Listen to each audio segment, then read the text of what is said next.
Bienvenue sur Africa 24 dans cette nouvelle édition du 12-15. Voici les titres de l'actualité. Publication des résultats des municipales du 6 mai en Tunisie. Des élections au faible taux de participation. Il est en effet estimé à 33,7%, 2 fois moins que pour les législatives de 2014. Une abstention record pour les premières élections municipales libres de l'histoire du pays. La lutte contre l'extrémisme violent et le terrorisme, une des priorités du gouvernement camerounais. Confronté à la montée des menaces sécuritaires, l'État a renforcé son dispositif militaire dans les régions en proie à l'insécurité. Et puis, un nouveau format de titre foncier a été instauré au Bénin. Un document infalsifiable selon les experts de l'Agence nationale du domaine et du foncier. Objectif, numériser le cadastre national et prévenir les conflits fonciers. Les élections municipales ont eu lieu ce 6 mai 2018 en Tunisie. Les premières élections municipales libres de l'histoire du pays. Néanmoins, le verdict tombé ce mercredi 9 mai exprime le désaveu des électeurs avec un taux de participation faible, 33,7%, et un rejet des 2 grands partis politiques du pays à la faveur des listes indépendantes. On fait le point avec Gladys Wamba. Verdict sans appel pour les premières élections municipales libres tunisiennes. Il démontre le rejet des grands partis politiques au profit des forces indépendantes, alors que le pays poursuit son processus de transition démocratique. Le désaveu des électeurs s'est exprimé par un faible taux de participation, estimé à seulement 33,7%, soit 2 fois moins de votants que pour les élections législatives de 2014. La Tunisie a vu une classe politique dans une jeune démocratie qui a des pratiques de vieux pays démocratiques. C'est-à-dire qu'il y a tous les défauts, tous les tics de cette vision de la politique politicienne. Les Tunisiens qui vivent une crise aiguë, une crise économique, ont vu que ces partis sont totalement découpés de la réalité. Les partis Ennahda et Ennahda Tounes, alliés depuis 2015 dans une cohabitation gouvernementale consensuelle, arrivent en tête avec respectivement 29,68% et 22,7% des suffrages. Mais la donne change avec la percée des listes indépendantes dans plusieurs localités. Un tiers des votants s'est tourné vers ces formations indépendantes. Reste à savoir si l'émergence de ces forces politiques pourrait suffire à poser les bases d'une force alternative à l'échelle nationale. Il y a une recomposition de la scène politique qui va se dérouler et il est trop tôt pour le moment pour le dire, mais en tout cas, les professionnels de la politique doivent se rendre compte de cette réalité. Il faut voir sur la durée, sur les quelques mois qui vont venir, comment tout cela va prendre place et va se coaguler. L'issue de ces élections municipales incitera probablement les acteurs politiques tunisiens à se plier au jeu des alliances pour espérer atteindre la présidence des conseils municipaux, alors que se profilent les élections législatives et présidentielles à l'horizon 2019. Confronté à la montée des menaces sécuritaires, l'État camerounais a renforcé son dispositif militaire dans les régions en proie à l'insécurité. Une loi antiterroriste a par ailleurs été mise en vigueur dans le pays. Aux efforts institutionnels s'ajoute l'implication de la population pour la préservation de la paix. C'est un sujet de Nathalie Mou. La dernière vague de reddition des combattants camerounais de Boko Haram se composait de 350 personnes. À ces abandons s'ajoute la liste des résultats des actions entreprises contre l'extrémisme violent au Cameroun. Le pays est actuellement engagé sur 2 fronts, dans le septentrion contre les islamistes et dans les régions anglophones contre des groupes sécessionnistes. Le renforcement des capacités militaires et l'instauration de la loi antiterroriste du 23 décembre 2014 sont quelques instruments de lutte employés par l'État.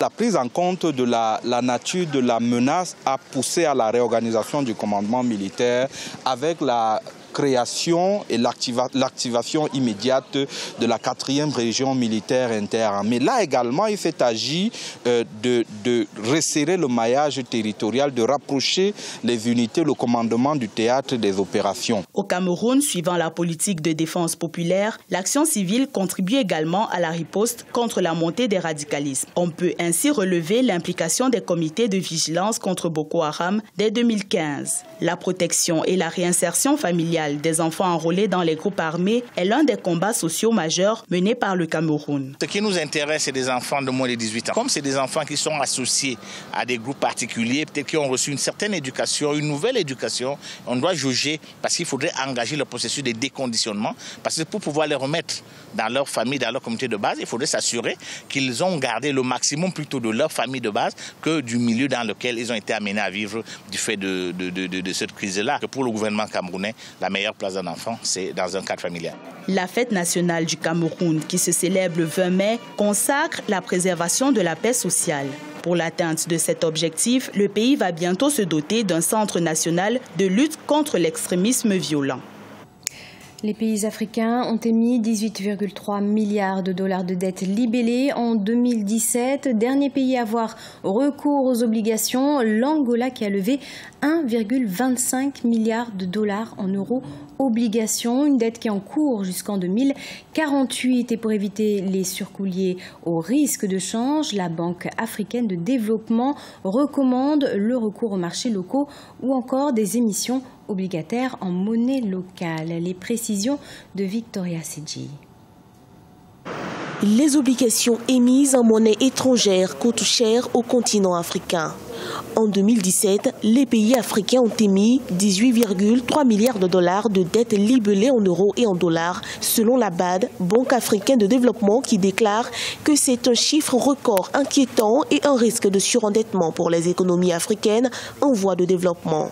La BAD pointe du doigt les taux d'intérêt élevés qui rendent les obligations africaines attrayantes pour les investisseurs, mais creusent la dette de ces pays qui empruntent sur le marché financier. Entre 2010 et 2017, la dette en monnaie étrangère a grimpé de 40% selon le FMI, Fonds monétaire international. Si vous avez un faible taux de change, cela signifie que vous allez utiliser une grande partie de votre argent pour rembourser votre dette.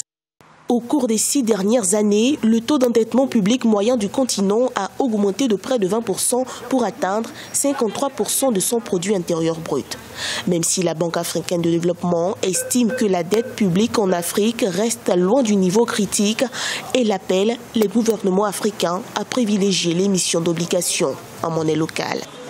La Banque africaine et les responsables des finances de l'Afrique doivent faire en sorte que les investisseurs aient confiance aux pays africains à la signature de nos États, au point où ils peuvent venir investir en monnaie locale dans nos obligations. C'est-à-dire qu'on inverserait la logique, c'est-à-dire le risque de change, ce ne serait pas nos États qui le prendraient, mais on ferait en sorte que le risque de change soit pris par les investisseurs étrangers. Cela demande beaucoup de confiance, cela demande des économies bien organisées, assez vertueuse. À la fin 2017, 6 pays africains ont été jugés en situation de surendettement.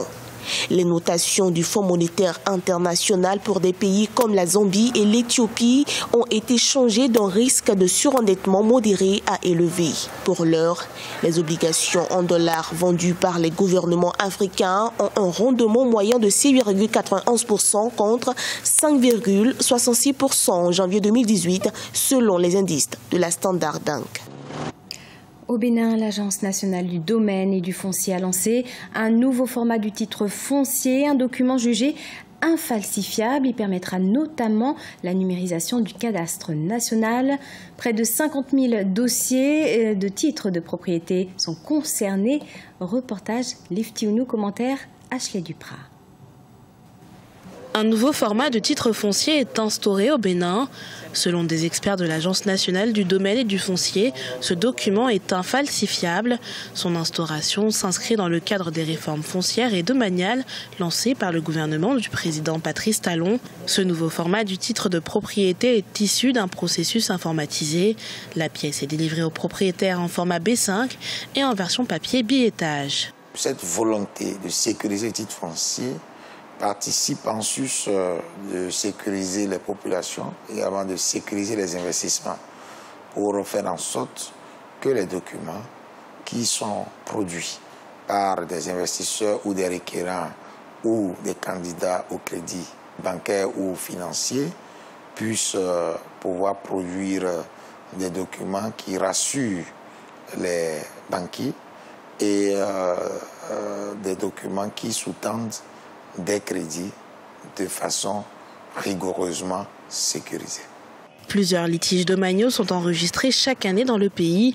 Selon les experts, ce nouveau format de titre foncier contribue entre autres à la réalisation du cadastre national numérisé et à la prévention des conflits fonciers. Dans le cadre de la réalisation du cadastre, il y a des opérations de numérisation qui sont en cours et qui permettent de procéder à un géoréférencement également des titres sécurisés numérisés.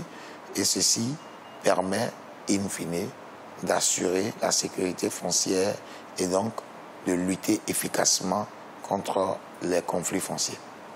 Près de 50 000 dossiers de titres de propriété sont numérisés à l'Agence nationale du domaine et du foncier. Les réformes foncières et domaniales ont touché le cadre institutionnel, juridique et technique du secteur foncier. Au plan juridique, le code foncier domanial a été adopté et mis en vigueur en 2013. Ce texte prescrit un encadrement temporel de délivrance du titre foncier en 120 jours, effectif depuis novembre 2017. C'est la fin de ce journal. Merci de l'avoir suivi. On se retrouve dans quelques instants pour une nouvelle édition de l'information sur Africa 24.